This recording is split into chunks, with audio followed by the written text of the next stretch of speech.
Hey guys, malam ini kita akan meringkuk dalam satu topik yang mungkin bisa bikin kamu merinding, keberadaan hantu. Bayangkan ini, kamu bangun tengah malam, suara berisik di dapur, dan kamu berusaha meyakinkan dirimu sendiri bahwa itu cuma kucing tetangga yang cari makan. Tapi tunggu, itu bukan keinginan pizza jam 2 pagi yang bikin kamu berdebar-debar, melainkan pertanyaan, apakah hantu itu nyata? Sebelum kita masuk lebih dalam, tekan tombol like kalau kamu pernah merasakan sensasi seram, dan tinggalkan komentar tentang pengalaman horor kamu.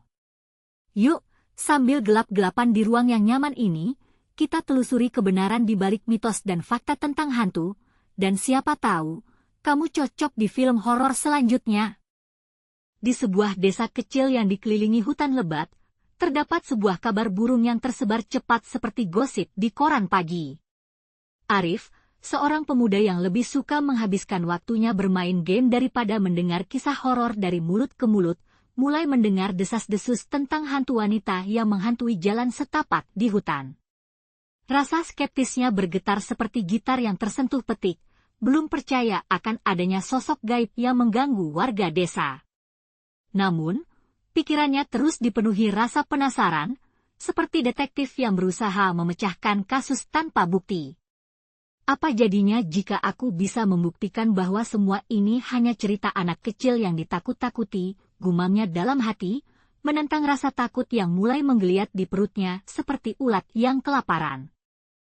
Malam tiba, menggulung desa dalam kegelapan yang sepenuhnya, dengan hanya suara jangkrik yang mengisi keheningan.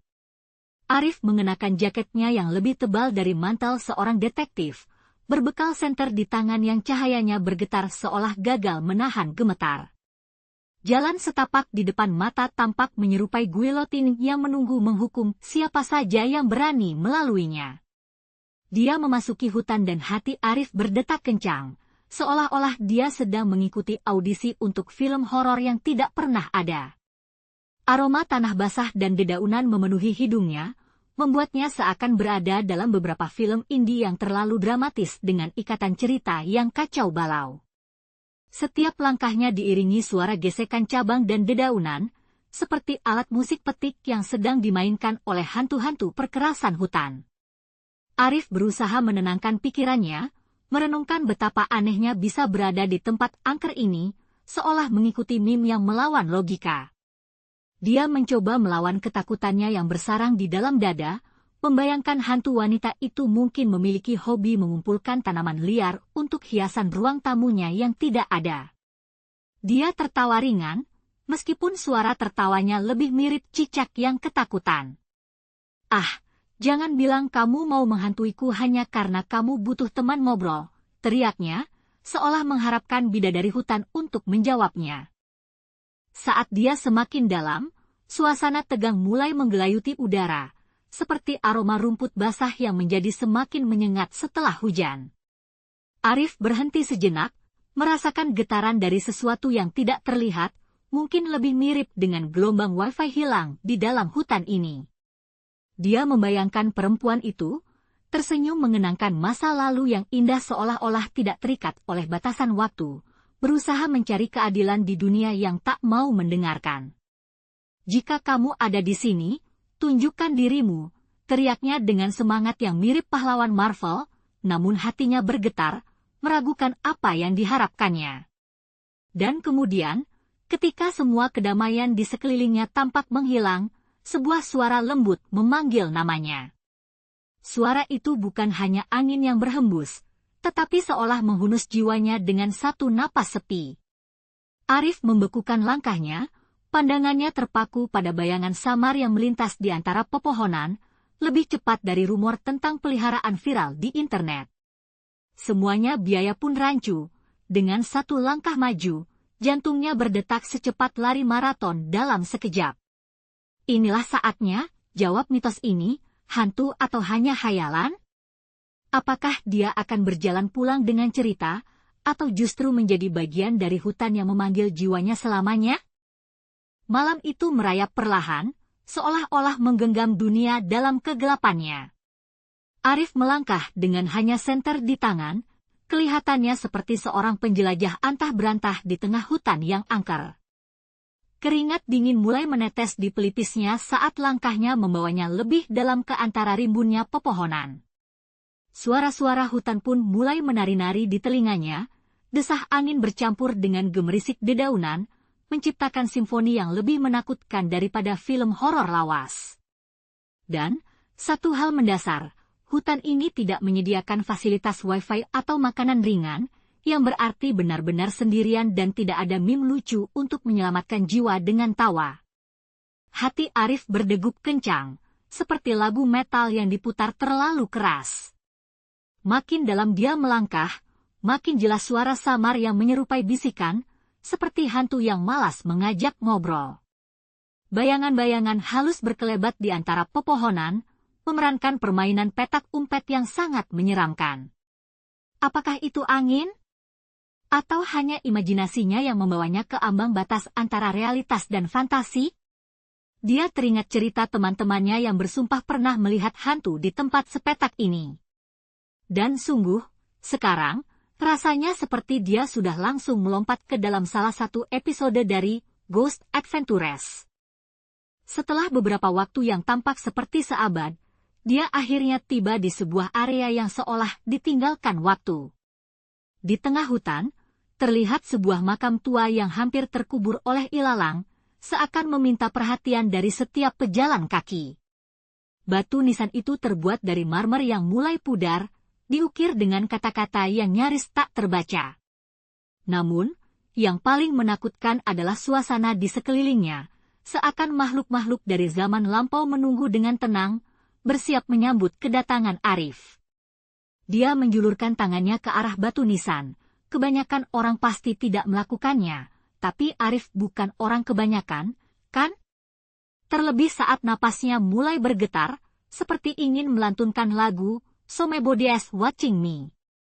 Tiba-tiba, saat jantungnya berdegup seirama dengan ketakutan yang menjalari tubuhnya, sosok samar muncul dari bayang-bayang malam. Berbusana putih, sosok itu berdiri tegak dengan tatapan kosong, seolah-olah mempertanyakan keberadaan Arif di tempat terbaik untuk bersemedi. Arif kaku seperti patung, tidak tahu harus lari atau tersenyum supaya terlihat ramah. Namun, pikirannya sedang bertarung, apakah ini hantu atau hanya ilusi? Jantungnya berdebar lebih cepat lagi, mungkin berusaha merayu Arif untuk melompat kembali ke mobilnya dan mengunci pintu sambil minum teh hangat. Sang hantu tampaknya membawa awan ketenangan ke dalam malam yang mencekam. Arif secara tidak sengaja berpikir betapa beraninya dia menghadapi hal yang bahkan sampai sekarang, orang-orang masih membicarakannya di sekitar meja makan. Oke, ini bukan Netflix dan chill. Ini Netflix dan ketakutan, pikirnya. Dia mengambil napas dalam-dalam, terasa dingin dan tajam seperti udara manfaat dari mini kulkas. Dan entah mengapa, dia merasa ada ikatan lama yang tidak terucapkan antara dirinya dan sosok tersebut. Hantu mungkin tidak bisa berbicara, tetapi dalam momen keheningan, Arif akhirnya memahami, ketakutan memang bisa menjadi sahabat yang sangat berharga, meski dalam bentuk yang paling tidak terduga. Di tengah malam yang gelap gulita, saat angin berhembus lembut, Arif melangkah hati-hati, berusaha mendekati sosok misterius yang berdiri di dekat pohon beringin tua. Suara dedaunan yang berdesir menggoda rasa penasarannya, membuat bulu kuduknya meremang.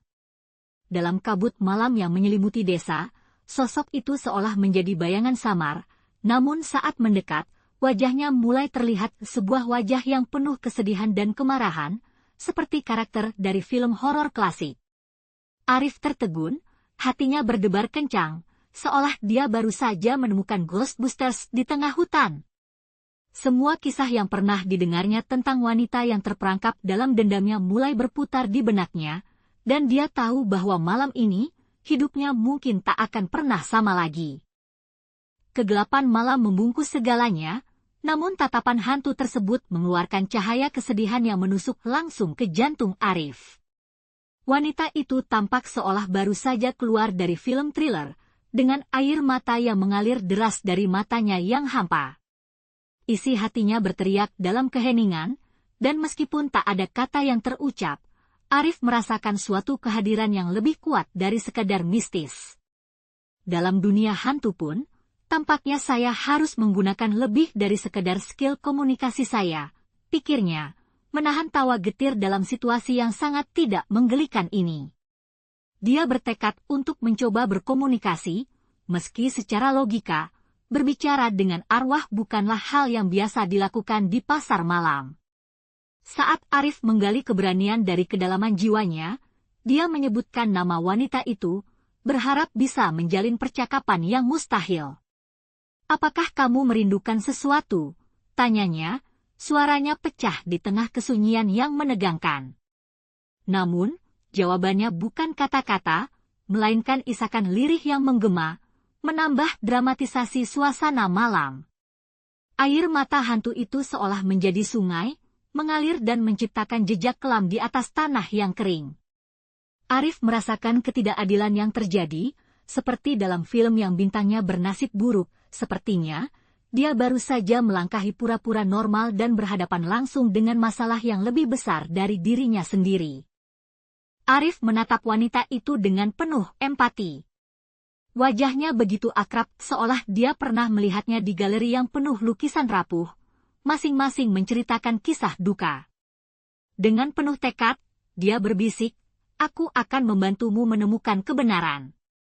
Sementara hantu itu mengangguk pelan, benda di sekitarnya bergetar seperti terkena aliran listrik, dan Arif merasa seolah dia telah mengikat perjanjian dengan dunia lain. Angin malam berhembus lebih kencang, seolah suara alam mengucapkan, "Kamu telah melangkah ke jalur yang tidak pernah kau inginkan." Di saat yang sama, Arif merasakan aura petualangan dan rasa sakit berpadu, membawanya ke dalam rahasia yang lebih dalam dari sekadar legenda desa. Dengan semangat yang membara, dia melanjutkan pencariannya untuk mengungkap kebenaran di balik kematian sang hantu. Musim panas yang membara itu bagaikan latar belakang sinematik bagi perjuangannya, dan setiap langkahnya menjadi momen penting dalam film hidupnya.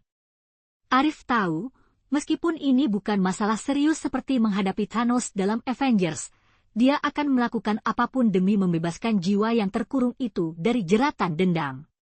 Setiap desah napasnya mengandung harapan, dan saat dia berpaling dari hantu itu, dia merasakannya suatu kekuatan yang tak hanya untuk satu malam, tetapi mungkin bertahan sepanjang perjalanan hidupnya. Misi ini adalah panggilan jiwanya, dan Arif bertekad untuk menjadi pahlawannya sendiri, terlepas dari ketakutannya yang paling dalam. Di tengah hutan yang angker, Arif melangkah penuh ketegangan, seakan setiap desahan angin membisikkan rahasia yang tersembunyi di antara pepohonan tua. Lauknya, aroma lembab tanah basah seolah mendorongnya untuk melangkah lebih jauh, memainkan rasa penasarannya. Dengan pencariannya tentang wanita berhantu itu, dia semakin merasa seperti Indiana Jones, mencari jawaban di tempat yang paling tidak terduga. Namun, kali ini bukankan artefak yang dicari, melainkan keadilan untuk jiwa yang tak tenang. Di genggamannya ada catatan yang berisi sejarah kelam desa itu, sejumput kisah tentang pengkhianatan yang mencabik-cabik hati sang wanita hantu, menciptakan lingkaran dendam yang terus berputar tanpa akhir. Mendengar derukan dedaunan yang bergetar, Arif memeluk petunjuk yang telah dia temukan, seakan kura-kura terluka, berusaha menemukan tempat yang aman. Dalam mindanya, bayangan wanita itu menghantui, dengan mata yang seolah bisa menembus jiwanya, memanggil dan meminta keadilan. Berjalan di antara pepohonan, dia tidak bisa tidak terbayang dengan adegan film horor, apa dulu ya, The Sixth Sense? Tanpa sadar, langkahnya semakin cepat, seakan majikannya mengusirnya dari tempat yang salah. Sesampainya di tempat yang dituju, suasana terasa lebih berat, seperti ada bebannya yang tak kasat mata berusaha menjatuhkannya. Ketika Arif berdiri di tengah lingkaran pohon yang menjulang, dia merasakan hawa dingin menyentuh kulitnya. Dengan suara yang bergetar, dia memanggil arwah wanita itu, mengungkapkan penyesalan atas apa yang telah terjadi, bukan hanya tragedi, tetapi pengkhianatan yang merobek kepercayaan dan harapan. Dia merasa seperti karakter dalam drama Shakespeare, di mana ketidakadilan adalah tema utama, dan dikhianati adalah lonceng yang terus berdering. "Maafkan aku," teriaknya, suaranya serak seperti suara robot dalam film skifi yang berusaha mengagungkan kemanusiaan. Dalam keheningan, hanya suara dedaunan yang menyeruput kesedihan di antara mereka. Keheningan itu menguliti udara, dan seperti lampu neon yang flickering, hantu wanita itu mulai muncul di depannya. Bentuknya tampak seperti kabut bercahaya, berkilau menembus malam, dan matanya memancarkan cahaya yang dalam, seolah berusaha menemukan kembali identitasnya yang hilang. Arif merasakan perutnya bergetar, bukan karena ketakutan, tetapi karena harapan. Apakah dia benar-benar bisa membawa ketenangan bagi jiwa yang terjebak ini? Dalam momen tersebut, semua suasana film horor hilang, digantikan oleh satu keinginan sederhana, pengakuan. "Kamu tidak sendirian," teriaknya, meyakinkan hantu itu bahwa keadilan takkan lagi terpendam. Saat kata-katanya mengalir, Arif melihat perubahan terjadi. Hantu wanita itu mulai memudar, seolah embun pagi terlepas dari sinar matahari, membawa serta beban rasa sakit dan kesedihan.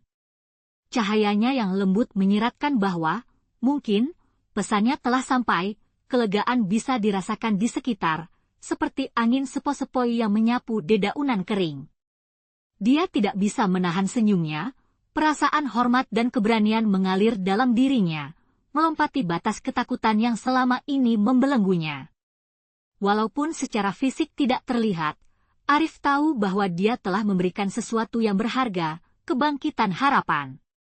"Yah, siapa sangka menjadi paranormal bisa jadi seindah ini," pikirnya sambil tertawa, mengingat kembali kisah yang sering diceritakan teman-temannya di kafe tentang hantu di desa ini. Ketika Arif melintasi jalan setapak yang sudah akrab di telinganya, dia merasa seolah-olah menggendong hantu itu di punggungnya. Desa tempat dia dibesarkan, dengan aroma daun jati dan jeruk nipis yang mengisi udara, menantinya dengan senyuman. Namun, seiring langkahnya mendekati rumah-rumah tuanya, rasa lega bercampur dengan keingintahuan. Apa yang akan dia katakan kepada tetangganya tentang petualangan magis yang baru saja ia alami? Saat dia memasuki desa, suara tawa anak-anak yang bermain di pinggir sungai bergema di telinganya, seolah memanggilnya kembali kepada kehidupan yang normal, meski hatinya bergetar oleh kenangan tak terduga dari dunia lain. "Hai, siapa yang bilang hantu tidak bisa membawa keajaiban selamanya? Akhirnya, Arif berdiri di tengah-tengah kerumunan warga yang harusnya mengurungnya dalam skeptisisme. Dengan campuran ketegangan dan semangat, ia mulai bercerita tentang wanita yang menghantui desa mereka. "Dia bukan monster, teman-teman," teriaknya, sambil mengayunkan tangannya dengan penuh dramatis, hampir seperti pelukis yang sedang melukis kanvas dengan warna-warna cerah. "Dia hanya ingin diakui." Desas-desus dahsyat tentang hantu yang menakutkan berubah menjadi kisah penuh makna, menuntun warga desa untuk melihat lebih dalam dari yang biasanya terlihat di permukaan. Menyamakan hantu dengan tragedi akan senekat menuntut mereka menghormati keberadaannya, daripada membuang-buang waktu di dalam kubangan ketakutan yang konyol. Penduduk desa mendengarkan, wajah-wajah mereka bertransformasi. Dari skeptis yang panas dingin, menjadi tanda tanya yang penuh harapan. Roti goreng aroma coklat yang biasa mereka nikmati di sore hari sepertinya lebih renyah dari biasanya pada malam itu, seolah mendukung gosip baru yang menyegarkan. Semakin Arif bercerita, semakin bersemangat mereka ingin menghadirkan kembali memori wanita itu dalam bentuk upacara kecil, melibatkan makanan tradisional dan tarian, mirip festival Coachella, hanya tanpa DJ profesional dan lebih banyak orang tua yang ikut berperan, tentunya. Malam itu, kegembiraan mengisi angin seperti aroma rempah-rempah di dapur nenek, yang membuat semua orang merasa, mungkin, cerita-cerita mistis yang mereka benci telah menyimpan secercah embun pengharapan. Dengan keheningan malam yang membungkus desa seperti selimut tebal, Arif merasa seolah-olah telah membuka pintu baru. Ketika dia berjalan pulang, suara ratapan malam menghias telinganya, Cicadas bersenandung di balik ikatan bintang-bintang. Ternyata, hantu bisa menjadi jembatan antara masa lalu dan sekarang, antara yang diketahui dan yang tak terbayangkan. Apa yang dia pelajari di desa itu bukan hanya tentang mitos, tetapi bagaimana cerita-cerita bisa mengubah pandangan orang. Setiap lelucon yang mereka ciptakan untuk mengobati ketakutan mereka kini berubah menjadi mantra bertahan hidup. Tuhan tahu bahwa saja butuh sedikit humor untuk menyingkirkan kegelapan. Hanya dalam satu malam, mitos yang menakutkan berubah menjadi legenda yang berdiri tegak. Arif tersenyum lebar saat melihat tetangga-tetangganya menggandeng tangan dan merayakan keberadaan mereka lebih bersyukur daripada sebelumnya. Seakan-akan hantu itu tidak hanya menghilang dari dunia, tetapi juga memberikan pelajaran bahwa menghormati kenangan adalah cara untuk melanjutkan hidup dengan lebih baik. Dan siapa sangka bahwa dalam kegelapan, ada cahaya dan kebenaran yang menunggu untuk diceritakan. Dalam hidup, seperti dalam film superhero, kita semua bisa menjadi pahlawan, jika kita mau menggali lebih dalam dan menemukan jejak keberadaan hantu itu sendiri, ya satu dekade yang emosional dan dramatis. Patut dicoba! Di tepi pantai selatan Pulau Jawa yang menderu, terhampar sebuah desa kecil dengan ombak yang kurang ajar, seakan-akan hendak mengajak penduduknya berlayar ke dunia lain. Di sana, hiduplah seorang putri bernama Srintil, dengan kecantikan yang membuat bulan cemburu. Setiap kali dia berjalan di sepanjang garis pantai, rambutnya yang terkulai seolah menari di tiup angin pegunungan, dan aroma lautan yang segar mengingatkan semua orang akan kebebasan dan kemungkinan tak terbatas.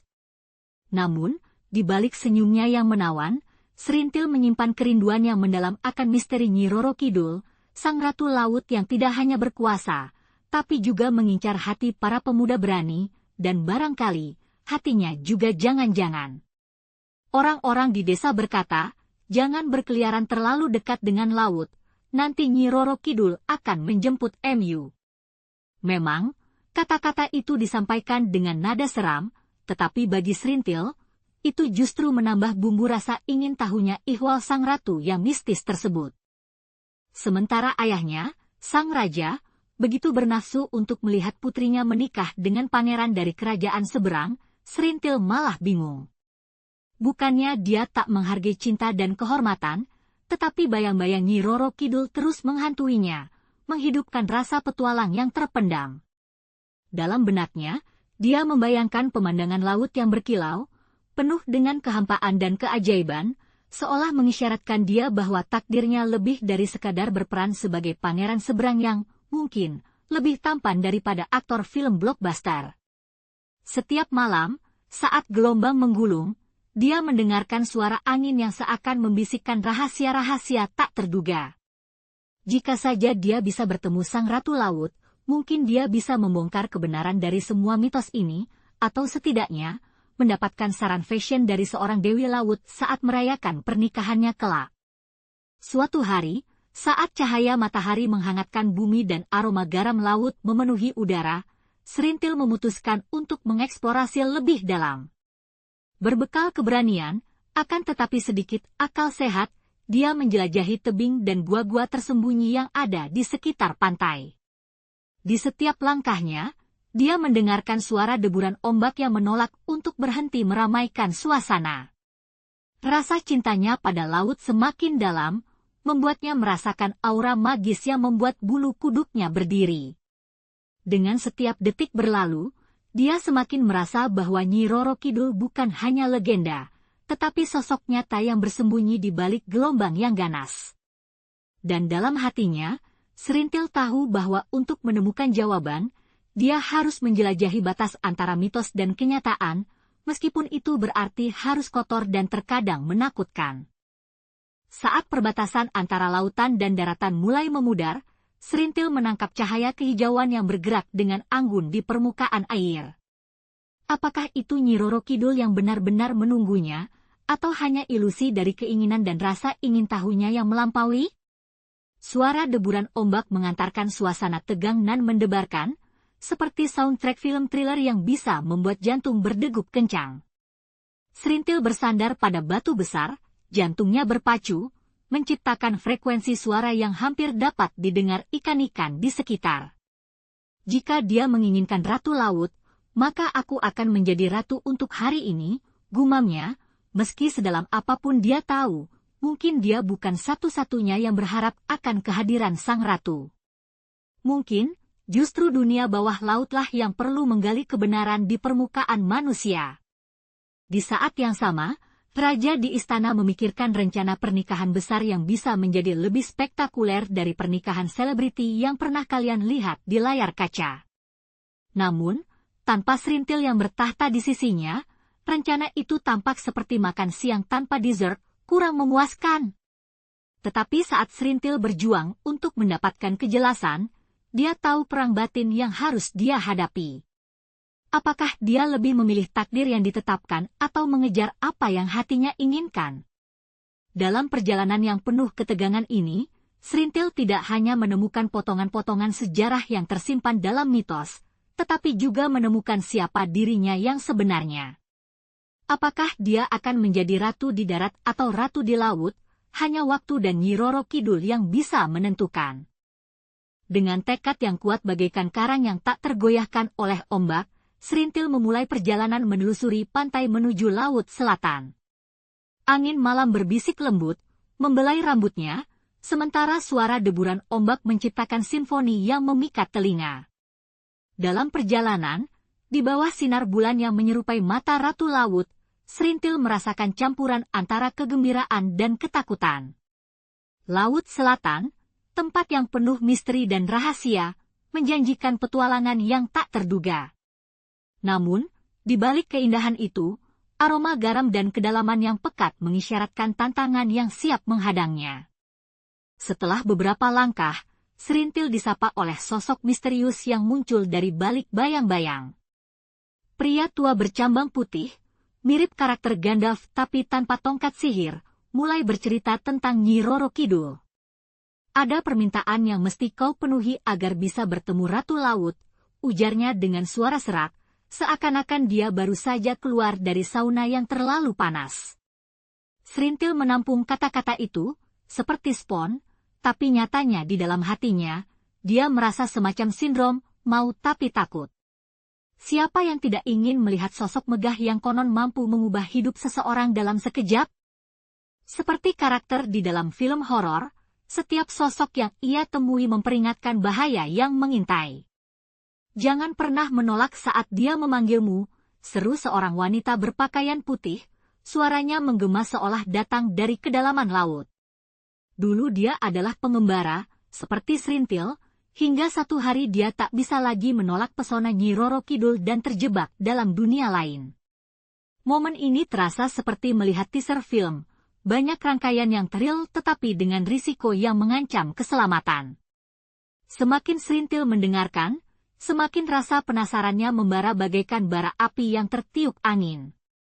Sudah seperti reality show yang penuh drama, di setiap persinggahan, cerita-cerita aneh hadir, wangsa dari Ratu Laut yang mengalirkan rasa takut dan ketertarikan dalam diri Serintil.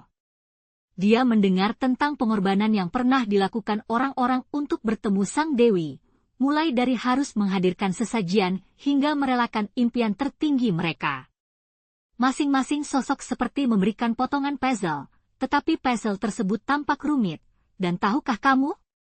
Terkadang, potongan-potongan tersebut malah menjadi lebih membingungkan. Suara ombak bersahutan seakan berkomplot dengan istana laut spam itu, menambah suasana mencekam namun sekaligus menggoda. Di tengah perjalanan itu, Serintil merasakan gejolak yang tak terkatakan. Semuanya bercampur, ketakutan, kekaguman, dan rasa ingin tahu yang tak bisa dipadamkan.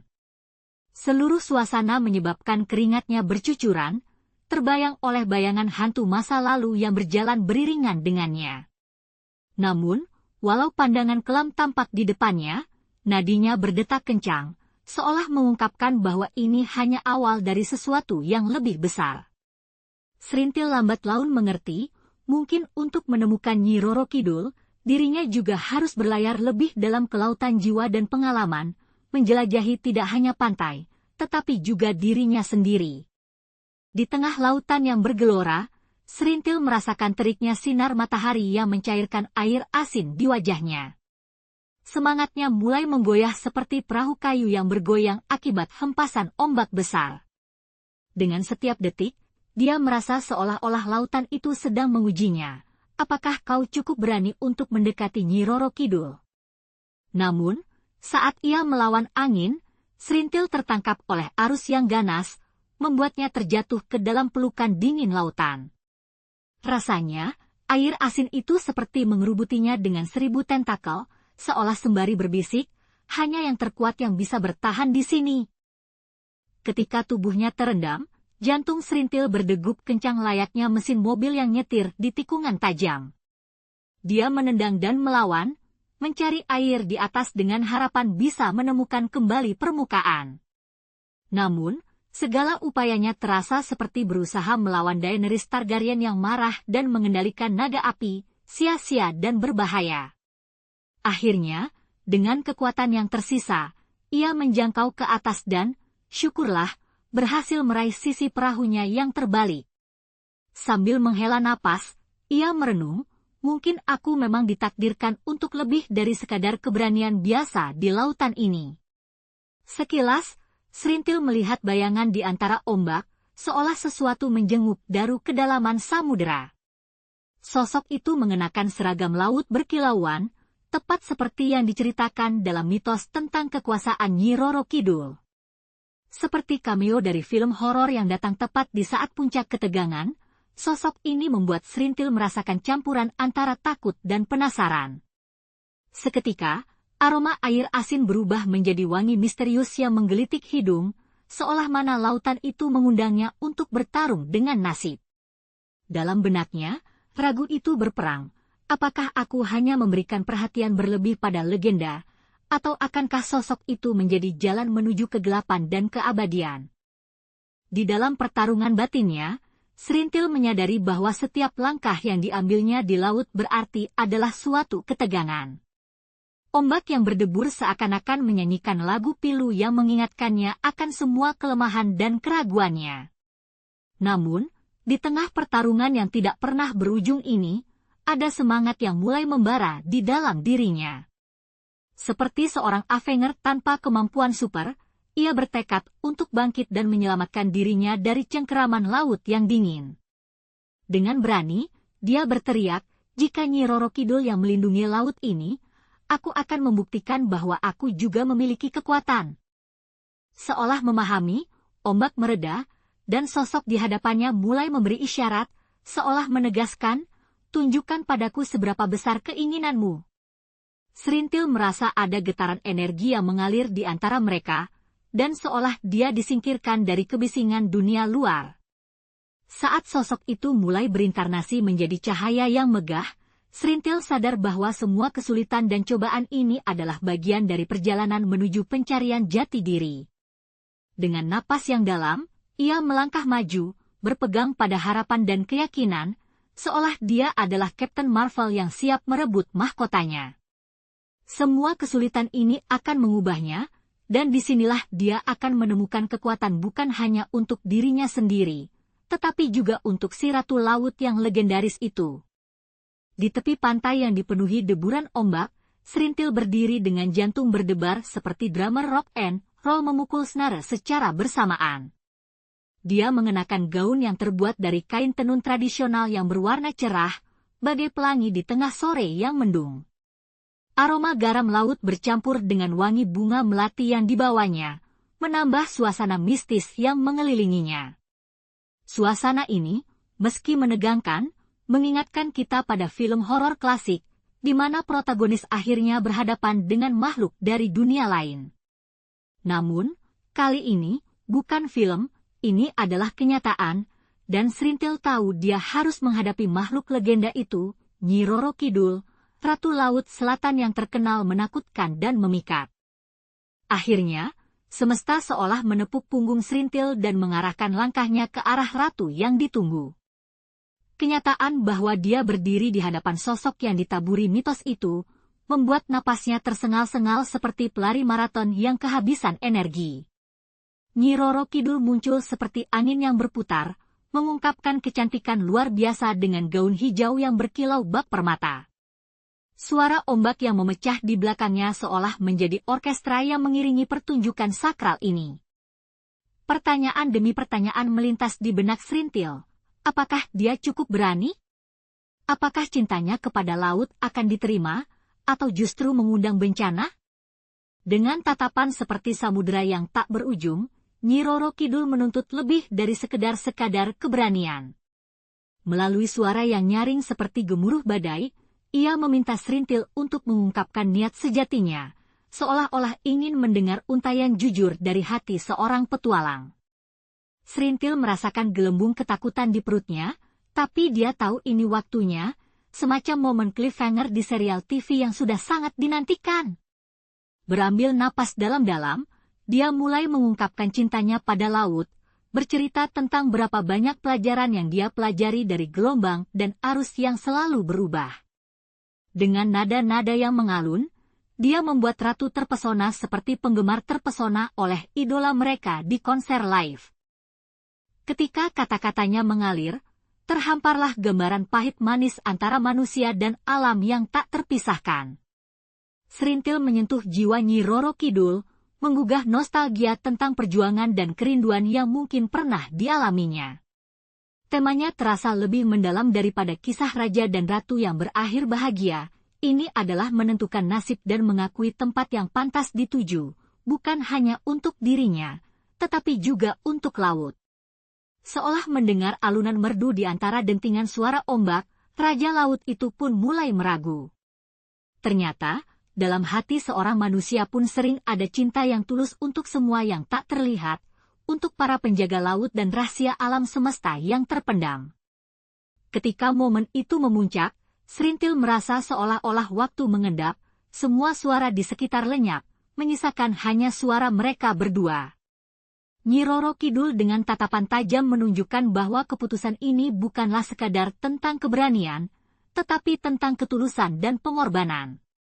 Sekeliling mulai berkabut, benar-benar dramatis seperti momen ketika Stark akhirnya menghadapi White Walkers di Game of Thrones. Dengan senyum misterius yang bisa mengalahkan listrik dalam suasana tegang ini, Ratu Laut itu membuat keputusan yang bisa mengubah takdir Srintil selamanya. Dalam detik yang memisahkan dunia nyata dari mitos, dua jiwa bertemu, dan takdir pun bersiap untuk dituliskan ulang. Di tengah ritme ombak yang menghempas pantai, sebuah keputusan besar terlahir. Srintil, yang awalnya hanya seorang gadis desa biasa, kini berada di hadapan Nyi Roro Kidul, sang ratu laut yang menginvasi imajinasinya seperti karakter superhero dari film yang blockbuster. Ketika Nyi Roro Kidul mengeluarkan tawaran yang tak tertahankan, tinggal selamanya di dunia bawah laut atau kembali ke dunia manusia dengan kekuatan yang baru diperolehnya, bagi Srintil, itu bukan hanya pilihan, tapi pertaruhan antara surga atau neraka. Dengan setiap detak jantungnya yang bergetar, wajah Nyi Roro Kidul berkilauan seperti permata di bawah sinar bulan, memancarkan aura kekuasaan dan misteri yang membuatnya merasa tak berdaya namun sekaligus bersemangat. Setelah berjuang melawan gelombang keraguan, Srintil akhirnya memilih untuk kembali ke dunia manusia. Ia melangkah keluar dari lautan, membawa serta cap kekuatan dari Nyi Roro Kidul, sebuah tanda yang mengubah hidupnya selamanya.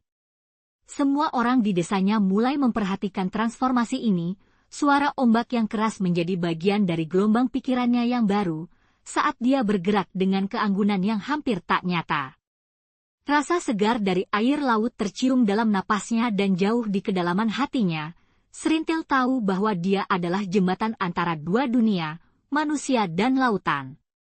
Siapa yang butuh iklan superhero ketika kau memiliki kekuatan mistis dari Ratu Laut? Tidak lama kemudian, Srintil menjadi penasihat tak resmi di desanya, menjadi sosok yang diandalkan untuk menyimpan kisah legendaris tentang Nyi Roro Kidul. Ia menceritakan kisah-kisah yang membuat siapapun yang mendengarnya merasa tertegun, seperti pengalaman pertama kali menunggu gelombang yang menelan perahu nelayan, atau bagaimana suara air bisa berbicara pada orang-orang yang mau mendengarkan. Di saat yang sama, dia juga harus menghadapi skeptisisme, terutama dari tetua desa yang berpikir bila mitos adalah omong kosong. Tapi, Serintil tahu, keajaiban jarang terlihat, seperti hantu di sudut ruangan saat lampu mati.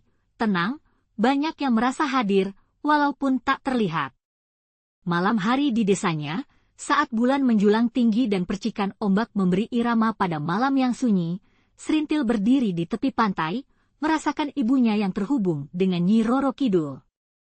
Aroma garam laut mengisi paru-parunya, dan suara alam berbisik kepadanya, membawa pesan dari dunia bawah. Dengan penuh kepercayaan, dia mulai menyanyikan lagu-lagu pelaut, lagu-lagu yang sudah lama dilupakan, seolah melantunkan mantra yang menghubungkan tradisi dengan masa kini. Anak-anak desa berkumpul, terpesona oleh suaranya, seolah-olah mereka sedang menyaksikan pertunjukan teater terbaik yang diperankan oleh aktor kelas 1. Mereka tak menyadari bahwa masing-masing dari mereka berkendara di atas ombak keajaiban yang sebenarnya. Dan di tengah semua itu, Serintil menjadi penjaga yang cekatan, menjaga keseimbangan antara dunia realitas dan dunia mistis. Dalam setiap langkahnya, dia menjelajahi antara dua eksistensi ini dengan tipuan dan keberanian, seperti karakter dalam film petualangan yang siap menghadapi monster lautan.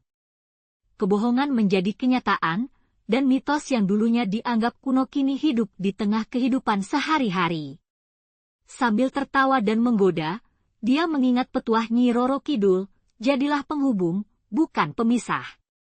Maka, Serintil pun melangkah maju, siap menghadapi segala tantangan dengan kekuatan yang diberikan, membuktikan bahwa kadang-kadang, mitos memang bisa menjadi kenyataan. Di kerajaan Majapahit yang megah, di mana bangunan megah menyentuh langit dan aroma rempah-rempah menggoda setiap hidung, ada satu nama yang menggema di pelataran istana, Hayam Wuruk. Raja muda dengan wajah tampan dan akal budi yang tajam, ia adalah penguasa bijaksana yang dicintai rakyatnya. Namun, suatu hari, terdengar desas-desus yang membuat suasana ceria itu mendadak meredup. Kabar tentang roh jahat yang jahat berkelana di desa-desa, menebar ketakutan, bahkan membuat para peladang yang biasa bertenang, kini terpaksa berdoa di atas ladang padi mereka yang subur. Saatnya terasa seperti film horor, dengan para penduduk desa berlarian dalam kepanikan, berharap mereka tidak menjadi makanan malam bagi sang roh jahat itu. Kala itu, seorang pendeta tua dengan jubah serba hitam dan jenggot putih panjang muncul dengan tampang serius, hampir seperti Gandalf yang meramalkan akhir dunia. Ia mengumpulkan penduduk desa di bawah pohon sakura yang berebuk, dan dengan suara yang dalam, memperingatkan mereka akan ancaman yang lebih besar. Roh ini, katanya, sambil mengibas-ngibaskan tongkatnya, adalah simbol dari konflik yang mengintai, bagaikan ikan hiu yang tersembunyi di laut yang tenang. Gangguan roh ini, seperti konflik yang mengendap, bisa menimbulkan gelombang dahsyat yang siap menerjang kedamaian Majapahit. Para pendengar saling tatap, sambil bertanya-tanya siapa yang bisa menghentikan kegilaan ini? Seseorang harus mengangkat pedang dan menaklukkan roh ini, atau tidak, bisa jadi besok mereka akan berlarian di film horor paling mengerikan yang pernah ada. Dalam keramaian yang tegang itu, muncul sosok misterius dari hutan yang lebat. Dia adalah seorang pejuang dengan kulit berkarat dan rambut acak-acakan, tampak seolah baru saja keluar dari hutan setelah bercengkrama dengan singa liar. Karismanya mencolok, bahkan melihatnya saja bisa membuat orang berpikir dua kali sebelum menyentuh pedang mereka. Dia bukan tipe pahlawan yang sering kita lihat dalam film, tapi lebih mirip karakter Jared dari Labyrinth, penuh dengan keanehan dan pesona gelap. Ketika dia berbicara, suaranya menggema seperti gemuruh guntur yang menakutkan, meyakinkan semua orang bahwa dia adalah harapan terakhir mereka untuk menghadapi kegelapan yang datang. Pejuang itu menguatkan dirinya dengan catatan semangat, memberikan pelajaran berharga bagi penduduk desa yang mengharapkan mukjizat. Kita tidak bisa menginginkan keberanian tanpa mengorbankan sedikit ketakutan, ujarnya, dengan nada yang membuat bulu roma merinding. Rasa takut tak harus menjadi musuh, melainkan sahabat yang dapat memotivasi mereka untuk bertindak. Dengan semangat yang menyala-nyala, mereka bersama-sama meramu rencana, seperti para karakter dalam film The Avengers yang bersatu untuk melawan musuh bersama. Dan di tengah hutan, aroma basah dan gerimis malam menambah kesan mistis. Sebagian berharap jika semangat pejuang itu bisa memberi mereka tenaga untuk melawan roh yang dianggap sebagai mimpi buruk. Perjalanan mereka menuju hutan, dengan langkah hati-hati seperti petualang dalam saga epik, diwarnai dengan suasana tegang yang mengusik. Suara dedaunan menggeliat seakan mengingatkan mereka akan bahaya yang mungkin datang kapan saja. Hutan pun terasa hidup, seperti kawan dan lawan bersatu dalam beberapa detik, saat cahaya bulan menerobos celah-celah ranting mau bersembunyi. Mereka melangkah dengan penuh harap dan ketakutan, merinding oleh kehadiran roh yang berkeliaran. Dalam posisi siap tempur, mereka bersumpah untuk menyelesaikan kisah ini, tidak hanya untuk menyelamatkan desa tetapi juga untuk mengubah takdir kerajaan Majapahit yang penuh tantangan ini. Di tengah hutan yang kelam, di bawah langit yang diselimuti awan tebal, Hayam Wuruk mengumpulkan keberaniannya. Dia memanggil Rani, pemuda yang dipenuhi aura misteri dan memiliki koneksi tak terduga dengan dunia roh. Dengan lirikan penuh harapan, Raja berujar, "Anak muda, kau adalah satu-satunya yang bisa membantu kita menyingkap rahasia gelap yang mengancam kerajaan kita." Rani, dengan rambut ikalnya dan tatapan penuh semangat, merespons dengan senyum penuh percaya diri, seperti pahlawan film superhero yang baru saja menemukan kekuatannya. Bersama-sama, mereka menceburkan diri ke dalam kegelapan hutan yang sepertinya memiliki nyawanya sendiri, hanya saja tidak dalam cara yang ramah. Saat langkah-langkah mereka menggema di antara pepohonan yang menjulang tinggi, Rani merasakan kehadiran sesuatu yang tak kasat mata. Hembusan angin malam membawa aroma basah tanah dan dedaunan, tapi di balik itu, tercium bau busuk yang membuat perutnya mual, seperti makanan yang ditinggalkan terlalu lama di meja. Tiba-tiba, suara gemerisik mengganggu keheningan. Di balik semak-semak, bayangan bergerak, barangkali makhluk-makhluk gaib ini sedang menunggu momen mereka untuk melompat, sama seperti penonton film horor saat monster keluar dari sudut gelap. "Jangan lari, kita kan belum mulai," terang Rani, seraya menguatkan dirinya untuk menghadapi apapun yang ada di sana. Dengan keberanian yang mulai menipis, Rani melangkah lebih dalam. Setiap detik terasa seperti tantangan dari dunia lain, seolah hutan ini ingin menaruhnya di ujian kekuatan dan keteguhan. Tiba-tiba, sebuah suara menyeramkan membekukan mereka berdua. "Siapa yang berani mengganggu kedamaian kami?" teriak makhluk seperti setan berbulu, mata merah menyala dalam kegelapan. Dia seolah mewakili semua ketakutan di masa lalu manusia, seperti penjahat di komik yang tidak akan berhenti berbicara. Rani menarik napas dalam-dalam, bertekad untuk menunjukkan bahwa dia tidak akan gentar menghadapi monster ini, meskipun hati kecilnya berteriak untuk pulang. Sebuah pertempuran pun dimulai, dan Rani merasa seperti seorang gladiator di arena pertarungan. Gerakannya cepat, meski ketakutan menghantuinya seperti bayangan di belakang. Dia melawan makhluk yang menyeramkan ini dengan ketangkasan yang tak terduga. Belajar dari setiap langkah, setiap serangan, Rani menyadari bahwa semua pelatihan di hutan telah membekalinya dengan keberanian yang nyaris supernatural. Saat akhir pertempuran menggelinding ke arah yang tak terduga, dia menemukan dirinya berdiri di atas makhluk itu, dan di sanalah terasa perasaan yang tak tertandingi, kemenangan, meski mungkin tidak seperti yang diharapkan oleh penonton di bioskop. Akhirnya, setelah menyingkirkan rintangan pertama, Rani dan Hayam Wuruk berdiri di tengah hutan, terengah-engah dan penuh keringat. Kegelapan mulai mereda, seolah dunia roh yang menakutkan ini memberikan sedikit penghormatan kepada penantangnya. Dengan setiap langkah pulang, Rani merasa sedikit lebih kuat, seolah sebatang pohon tua mengajarinya tentang ketahanan. Mereka berdua tahu, ini baru permulaan dari pencarian yang lebih besar, seperti pelanjut dari trilogi epik.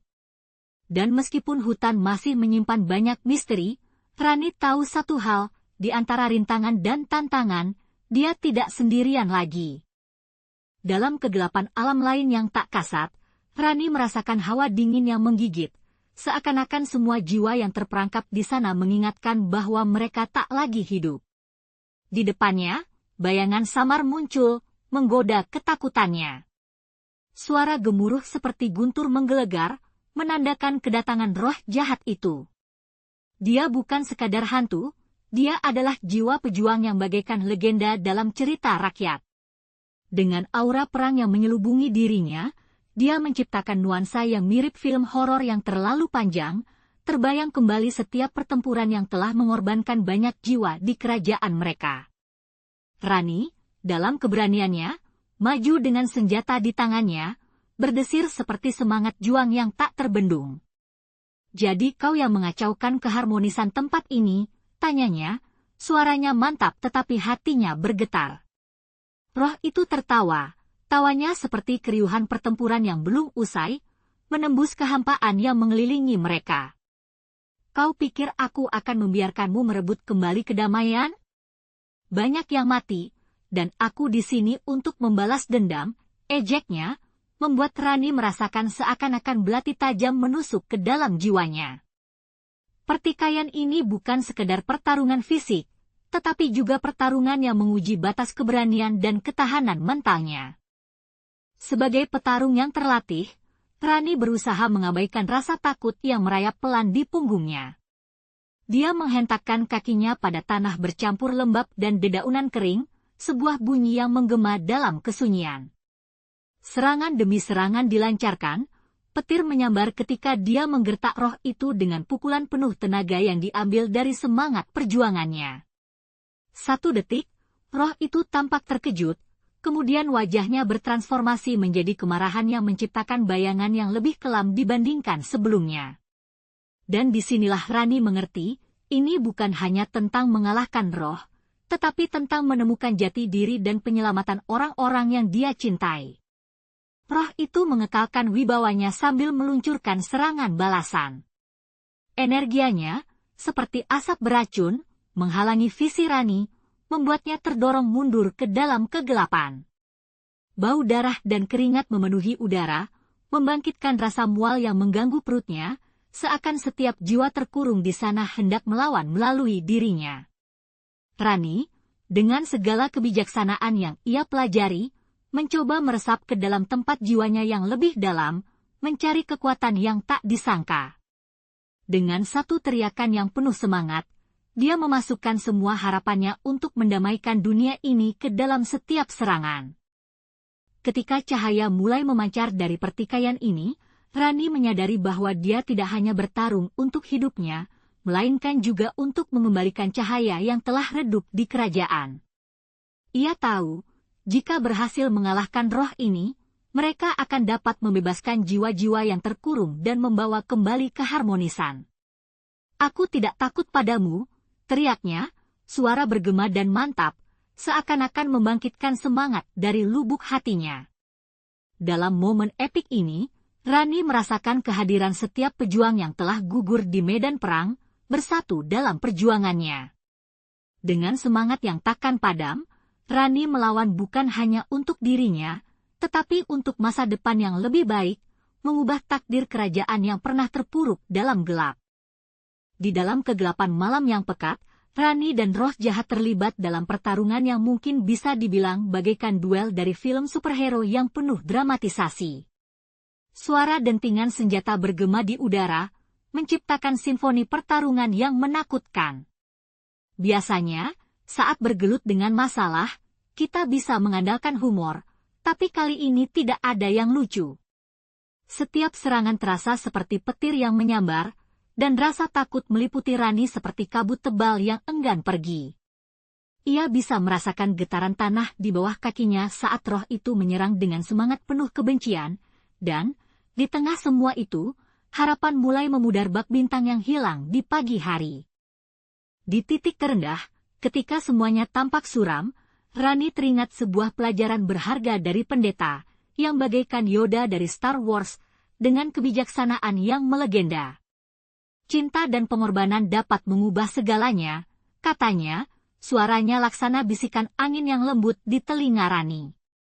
Cinta, yang biasanya dianggap romansa puitis, ternyata bisa menjadi senjata terkuat yang ia miliki. Dengan pulsasi jantung yang menggebu, ia merasakan kekuatan itu bangkit dalam dirinya, seperti aliran listrik yang mengalir melalui tulang punggungnya, mengubah ketakutan menjadi keberanian. Bergerak seperti dalam suatu pertunjukan panggung, Rani mengambil langkah maju, menghadapi roh jahat itu dengan tatapan yang penuh semangat. Sekilas, ia bahkan bisa merasakan aroma hangus yang tajam, seolah-olah dunia di sekelilingnya memberitahu betapa berbahayanya situasi saat ini. Tanpa berpikir panjang, ia mengorbankan kekuatannya, layaknya seorang superhero yang memberi semua demi kebaikan umat manusia. Lehernya terasa berat, seolah terikat oleh rantai, tetapi ia tahu ini adalah satu-satunya cara untuk menyelamatkan roh yang terperangkap dalam kutukan. Rani mengulurkan tangan, mengajak roh itu untuk bersatu dalam kehilangan untuk menemukan kekuatan baru. Dengan mengorbankan kekuatannya, Rani merasakan sesuatu yang luar biasa, seperti menuruni roller coaster dan mendapatkan sensasi kebebasan. Di depan matanya, kutukan yang selama ini membelenggu kerajaan mulai memudar, seperti bayangan yang terhapus oleh cahaya pagi. Suara gemuruh di udara berubah menjadi hening, dan aroma busuk yang menyengat mulai lenyap, digantikan oleh keharuman segar dari kebangkitan kehidupan. Melihat roh itu mulai melepaskan diri dari cengkeraman kegelapan, Rani merasa seolah-olah telah melawan bukan hanya untuk dirinya sendiri, tetapi untuk seluruh kerajaan, dan tak ada yang lebih heroik dari itu. Ketika cahaya menyelimuti tempat itu, membawa bersama diri Rani dan roh jahat yang kini berpadu dalam harmoni, kemenangan terasa manis seperti es krim di hari yang panas. Kutukan itu dihancurkan, dan kerajaan kembali terlahir dengan harapan baru, seakan keajaiban baru saja terjadi. Rani tersenyum, merasakan bangga yang mengalir dalam dirinya seperti angin segar. Siapa sangka, ya, pengorbanan itu benar-benar bikin perbedaan, pikirnya sambil mengingat pendeta dan pelajaran hidupnya yang berharga. Dengan semangat baru, Rani memulai perjalanan baru, siap menghadapi apapun yang akan datang, yakin bahwa cinta dan keberanian adalah kombinasi yang mematikan. Setelah pertikaian yang mengguncang fondasi kerajaan Majapahit, udara di sekitar kerajaan perlahan-lahan dipenuhi dengan aroma rempah yang menenangkan. Suasana damai mulai merasuk ke dalam kehidupan sehari-hari rakyat, hangat seperti sinar matahari pagi yang menyentuh kulit. Hayam Wuruk, sang raja muda yang tangkas laksana superhero, mengamati dengan mata penuh kekaguman bagaimana Rani, sang pejuang yang gagah berani, telah mengatasi semua rintangan. Ia mengangkat Rani menjadi penasihat kerajaan bukan hanya sebagai penghargaan, tapi juga karena strategi dan keberaniannya dianggap setara dengan para pahlawan dalam kisah-kisah epik. Terbayang jelas bagaimana satu keputusan kecil dapat mengguncang sejarah, dan Hayam Wuruk bersyukur atas kehadiran Rani di sisinya, seolah dia baru saja menemukan Magneto dalam Avengers, seorang yang bisa mengubah arah pertempuran dengan satu isyarat tangan. Legendanya pun mulai dibangun, menyebar seperti api yang merambat di inci-inci tanah basah yang kering. Cerita tentang roh dan pertikaian mereka menjadi semacam dongeng, yang diceritakan di sekeliling api unggun pada malam-malam yang sejuk.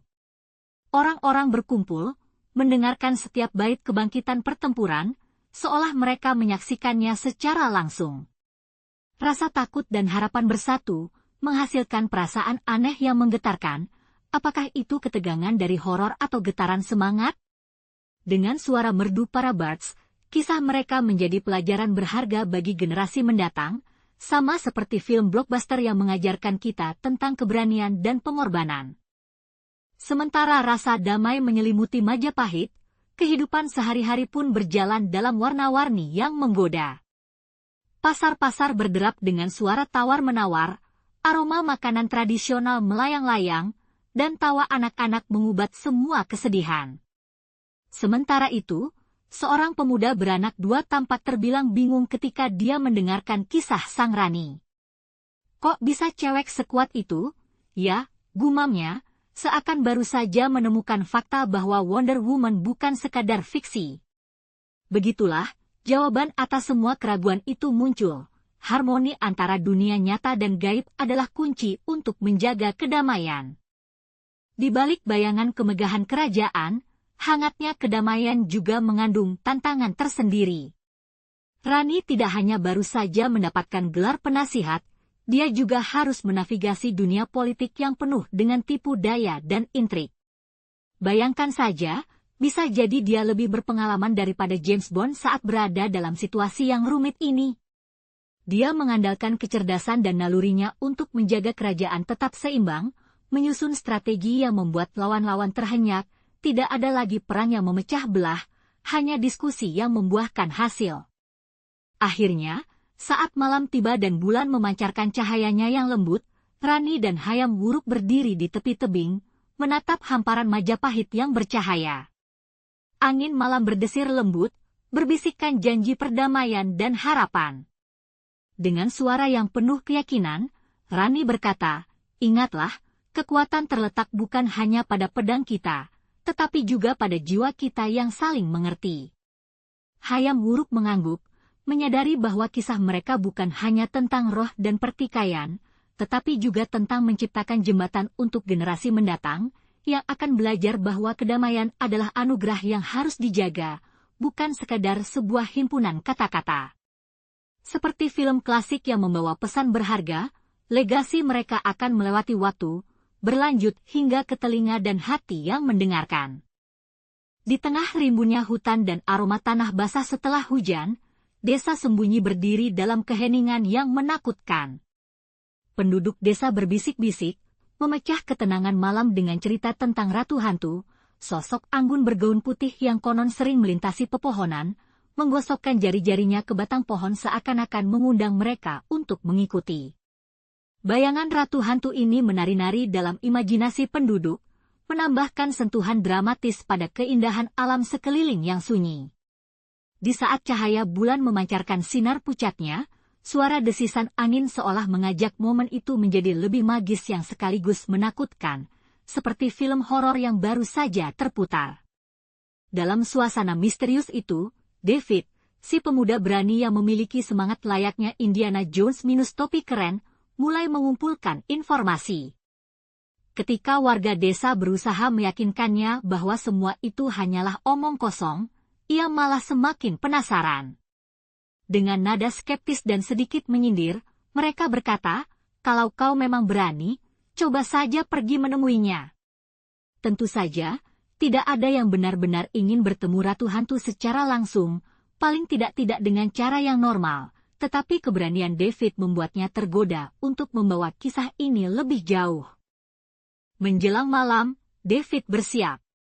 Lampu senter menggoyang-goyang di tangannya seperti senjata pamungkas, sementara napasnya yang terengah-engah terdengar seperti lagu rock yang terlalu keras, mengalahkan keheningan malam. Ia melangkah ke dalam hutan, melewati pohon-pohon besar yang tinggi menjulang, merasakan gigitan dingin yang menembus kulitnya. Di sekelilingnya, suara jangkrik yang merdu bercampur dengan samar-samar suara seram, menciptakan melodi mistis yang seolah memperingatkannya tentang bahaya yang mengintai, dan aroma lembab dari dedaunan membanjiri hidungnya, bukan aroma parfum mahal, tetapi lebih seperti kombinasi rempah-rempah yang basi dan sedikit aroma hantu. Saat langkahnya semakin jauh ke dalam kegelapan, cahaya bulan merayap lembut di antara ranting-ranting, dan tiba-tiba, semuanya berhenti, seolah alam menahan napas. Kemudian, dari kegelapan, sosok bergaun putih muncul, melayang di antara pepohonan, membuat David terpaku sejenak.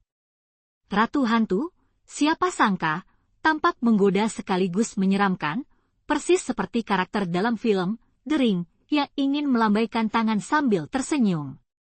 Taring jantungnya berdetak lebih kencang daripada lagu dangdut yang lagi hits, tapi alih-alih melarikan diri, ia merasa terpikat, apa ini nyata, atau hanya ilusi dari keinginannya untuk mengeksplorasi misteri?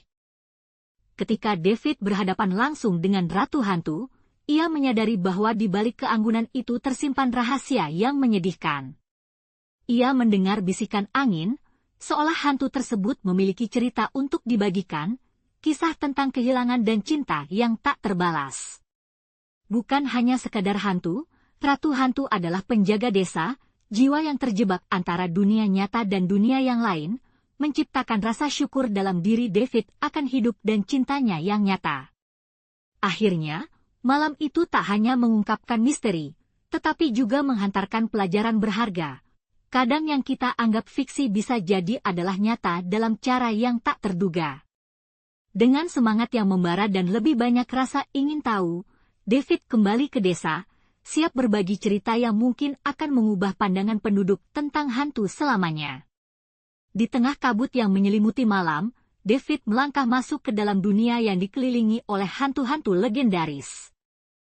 Kakinya menyentuh tanah yang lembab, dan suara dedaunan yang berdesir seolah memberinya isyarat untuk berhati-hati.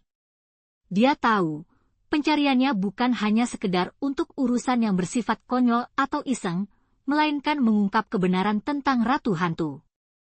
Entah dunia mana ini, batinnya, saat dia tak bisa menahan rasa cepat ngantuk melawan getaran ketegangan yang memenuhi udaranya.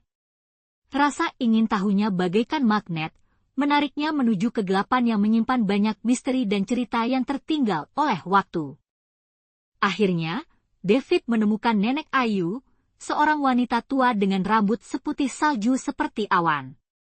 Aroma herbal dan dupa yang mengepul dari rumah kayunya memberikan nuansa angker sekaligus nyaman, seolah-olah dia baru saja melangkah ke dalam revisi cerita hantu yang ikoniknya. Nenek Ayu, dengan mata tajam yang menembus kegelapan, menyambutnya dan segera merasakan tujuan pencariannya. "Ah, kau ingin tahu tentang Ratu Hantu?" "Ya," ujarnya seraya tersenyum dengan nada misterius, dan David merasa seolah waktu terhenti sejenak. Di atas meja kayu yang berkerikil, ia mulai meracik kisah-kisah lama penuh kegetiran dan balas dendam yang sudah berabad-abad terpendam di dalam ingatannya. Dengan setiap kata yang keluar dari bibir Nenek Ayu, suasana semakin gelap dan mencekam. Ia menceritakan bagaimana Ratu Hantu adalah jiwa seorang putri yang dikhianati, terperangkap dalam kesedihan dan kemarahan yang tak terhingga. Suaranya seakan mengalun anggun, tetapi penuh dengan kesedihan dan kebencian saat menyentuh titik-titik mendalam dari jiwa wanita. David bisa hampir melihat sosok sang putri itu, bergaun putih berkilau bagaikan salju penuh salib, menangis di tengah istana yang hancur. Dia merinding saat betapa banyaknya kemarahan yang terpendam mempengaruhi jalan hidup sang putri yang pernah begitu bahagia dan sekarang terkurung dalam bayang-bayang yang kelam. Namun, saat David menceritakan rencananya untuk menyelidiki Ratu Hantu, raut wajah Nenek Ayu berubah. Ketegangan menggantung di udara, lebih kental daripada bau keringat usai lari cepat. "Jangan coba-coba, Nak. Dia bukan hantu biasa yang bisa kau ajak ngobrol atau tiduran di sofa," katanya dengan nada memperingatkan. Dan disinilah humor tak terduga muncul, saat David membayangkan dirinya berdebat dengan hantu, yang tentunya tidak cocok dengan kebiasaan hidupnya yang lebih suka nonton Netflix sambil ngemil keripik. Segudang gagasan lucu melintasi pikirannya, namun nada serius Nenek Ayu seolah membuyarkan semua pikiran konyol itu. David merasakan kegelapan menyelimuti hatinya ketika Nenek Ayu memperingatkannya tentang bahaya yang mungkin mengintai. Wanita tua itu mampu menghadirkan suasana horor yang lebih nyata daripada film-film yang pernah ditontonnya. Dengan menahan napas dalam-dalam, ia mencoba menyerap semua informasi yang menerpa telinganya, seolah berusaha memahami setiap kegelapan yang diam-diam mengintaimu ketika kau berani menuju tempat yang tidak seharusnya. Namun, sebagai seorang petualang sejati, atau mungkin pecandu ketegangan, ia merasa dorongan untuk melanjutkan perjalanan semakin kuat. Hantu, legenda, atau fiksi, David siap menghadapi apapun yang ada di hadapannya, meski itu berarti berurusan dengan Ratu Hantu yang menuntut balas dendam dari balik bayang-bayang. Malam yang gelap mencekam melingkupi hutan, dengan bintang-bintang seakan bersembunyi dari keremangan.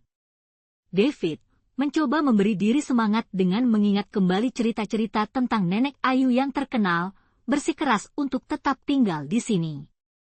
Lagi pula, pikirnya, aku tak mungkin lebih takut daripada karakter yang menginjakkan kaki ke rumah hantu dalam film horor, kan? Namun, saat dia menyalakan api unggun, Bunyi kerisik dedaunan dan suara binatang malam mulai bersatu dalam simfoni yang mengintimidasi. Mungkin kunjungan mendebarkan ini bukan ide yang paling brilian, tetapi terkadang, sekadar mengingatkan diri bahwa kita masih hidup bisa menjadi hiburan tersendiri, bukan?